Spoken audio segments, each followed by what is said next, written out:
Channel যারা নতুন আছো চ্যানেলটি সাবস্ক্রাইব করে দিও। তো অলরেডি কিন্তু সিয়াম আহমেদের পরবর্তী ঈদের সিনেমা সেটা হচ্ছে রাক্ষস। তো রাক্ষস মুভির কিন্তু ফার্স্ট লুক কিন্তু প্রকাশ করা হয়েছে কিছুদিন আগে। তো সময়ের জন্য আরকি রিভিউ দিতে পারিনি। তো এই রাক্ষস মুভিতে কিন্তু সিয়াম আহমেদ অভিনয় করছেন এবং ওপার বাংলা থেকে হঠাৎ ঢালিউড সুপারস্টারদের সাথে কিন্তু অনেক মুভি করলেও কিন্তু সিয়াম আহমেদের সাথে কিন্তু এবারে নতুন জুটি বাঁধতে যাচ্ছেন এই অভিনেত্রী, টলিউড ইন্ডাস্ট্রির অন্যতম অভিনেত্রী সুস্মিতা চ্যাটার্জী।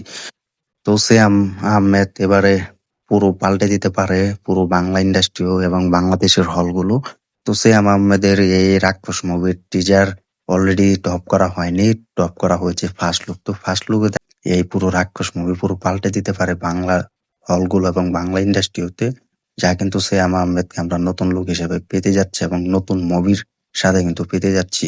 তো এই টাইগার মুভি নিয়ে কিন্তু কাহিনী করা হচ্ছে শ্যাম আহমেদকে। তো তোমরা সকলে দেখেছো শ্যাম আহমেদের এই রাক্ষস মুভির ফার্স্ট লুক। তো ফার্স্ট লুকে দেখানো হয়েছে তিনি অনেক চিৎকার করছেন এবং সবাইকে কিন্তু শ্যাম আহমেদকে কিন্তু নিয়ে কিন্তু অনেক খুশি হয়েছে। এই ফার্স্ট লুক দেখে আমরা বুঝতে পেরেছি যে শ্যাম আহমেদ কি ধরনের মুভি করার জন্য প্রস্তুত হয়ে থাকেন এবং কি ধরনের গল্প পছন্দ করেন।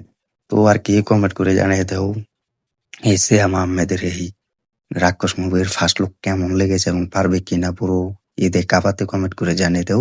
আর ওপর বাংলা থেকে সুস্মিতা চ্যাটার্জি শ্যাম আহমেদের সাথে তিনি অভিনয় করছেন।